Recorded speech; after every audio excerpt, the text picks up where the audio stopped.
പ്രിയപ്പെട്ടവരെ, മുൻധാരണ മാറ്റിവെച്ചുകൊണ്ട് റസൂൽ സല്ലല്ലാഹു അലൈഹി വസല്ലമയുടെ ചരിത്രം അത് പഠിച്ചു കഴിഞ്ഞാൽ അതിൽ മോശമാണ് എന്ന് പറയാൻ പറ്റുന്ന ഒരു പ്രവൃത്തി, ഒരു വാക്ക് നമുക്ക് കാണാൻ സാധിക്കുകയില്ല. വല്ലാഹി റസൂൽ സല്ലല്ലാഹു അലൈഹി വസല്ലമയുടെ ജീവചരിത്രം മുൻധാരണകളൊക്കെ മാറ്റിവെച്ചുകൊണ്ട് നമ്മൾ പഠിക്കുകയാണെങ്കിൽ വല്ലാഹി സുമ്മത്തല്ലാഹ് അതിൽ ഒരു വാക്ക്, ഒരു പ്രവൃത്തി നമുക്ക് മോശമാണ് എന്ന് പറയാൻ സാധിക്കുകയില്ല. ഉദാഹരണത്തിന് പറയുകയാണെങ്കിൽ റസൂൽ സല്ലല്ലാഹു അലൈഹി വസല്ലമ 11 ഭാര്യമാരെ വിവാഹം ചെയ്തിട്ടുണ്ട്.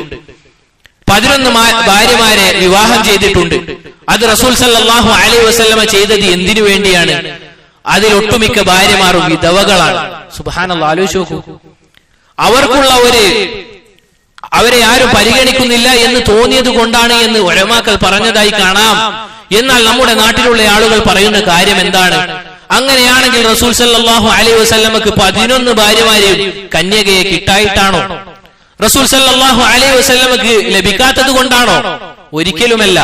അതുകൊണ്ട് പ്രിയപ്പെട്ടവരെ, അങ്ങനെയുള്ള മുൻധാരണകൾ മാറ്റിവെച്ച് റസൂൽ സല്ലല്ലാഹു അലൈഹി വസല്ലമയുടെ ജീവിതം നമ്മൾ പഠിക്കുകയാണെങ്കിൽ മോശമാണ് എന്ന് പറയുന്ന ഒരു കാര്യം നമുക്ക് കാണാൻ സാധിക്കുകയില്ല.